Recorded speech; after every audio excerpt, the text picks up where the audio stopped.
We're at Unit 1170 at Enclave, and they have a history of leaking at the skylights on the back side of the unit that face 320.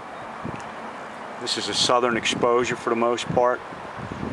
The leak starts at the window below this skylight. There's a wall, a vertical wall, right in here somewhere below the skylight, and it has windows from here right across to the underside of that skylight.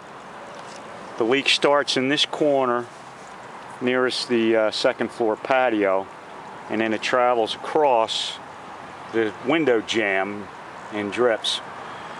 Well, we started out water testing the skylight itself just to make sure that wasn't a problem. The flashing system and the overlaps and the intersection with the tiles, and couldn't really get that to leak. We then moved up roof to the dormer that's right above this, and you have a corner post that's really checked and starting to lose paint. And you can see that the debris is down behind that cheek wall corner post and starting to dam up. So we thought maybe that would be it. We tested that for at least half an hour, 45 minutes, and couldn't get that to leak. You have an open nail on the base flashing there that covers the tops of those tiles, and you can see that as I say, that corner post is starting to check and crack, as is the siding itself. So there's plenty to shake a stick at up here, shake a hose at. But we didn't have any success making any of those leak until, if you look right here, you can see this tile has a cavity that is kind of cut out from when it was installed. And it looks like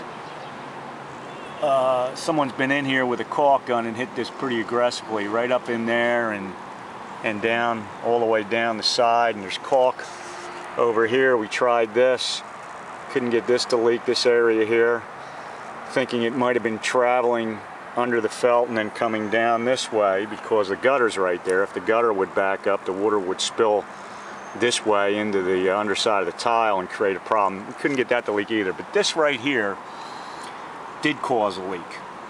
And I have to say, I had to be pretty aggressive with the hose to get that to leak. In other words, I had the hose at an angle like this, and it wasn't a direct stream, but it was a hard spray, and I was able to get the water to come in. And it looks like the tile that sits on top of it, this tile that's cut out, this tile underneath, the water's breaching up under that, getting behind it and down, and then it's into the substrate. So I kind of think that's what's going on, but I'm not convinced that's the only problem. So what needs to be done here is this really needs to be opened up, and a refit job done with plenty of sealant.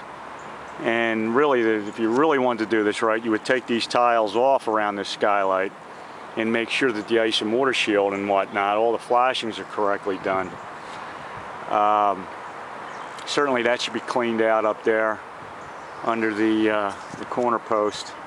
A lot of debris right in that upside portion of it. And the corner post itself is starting to, like I say, check and crack and needs a little attention. So that's what we found here at 1170. I'm not 100% convinced that's the problem. And these leaks that only activate in certain long, hard, wind-driven situations, very hard to simulate that with a 3/4 inch garden hose. You just can't do it. You have to increase the focus of your spray in certain areas, and even then it could take 15, 20, a half an hour, even an hour worth of focused attention to get it to activate. So, you know, what I'm saying is we did get it to leak right here. That's definitely a weak spot. And that will only leak when you get a wind-driven rain driving in this direction. But I'm not convinced that's the only problem up here.